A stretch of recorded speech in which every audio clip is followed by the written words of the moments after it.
భ్రష్టులైపోతున్న లోకాన్ని నాశనం చేయడానికి అగ్నితో కాల్చడానికి ఆయన సిద్ధపడ్డాడు. అగ్నిని సిద్ధం చేశాడంట. దానికి బెస్ట్ ఎగ్జాంపుల్ ఈ రోజున అమెరికాలో లాస్ ఏంజల్స్ ప్రాంతమే. వాళ్ళు చేసినటువంటి భక్తిహీనులు తీర్పు ఎలా తీర్చారంటే అగ్నితో తీర్చాడు. ఇది మన కళ్ళకి కట్టినట్లుగా కనబడుతున్న వాస్తవం.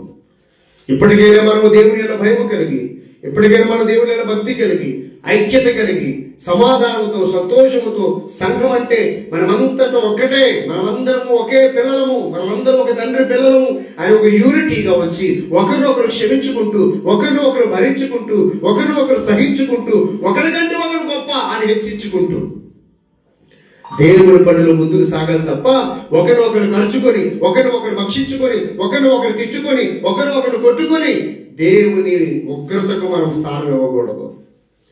సహోదరులు, అందుకనే సహోదరులు ఐక్య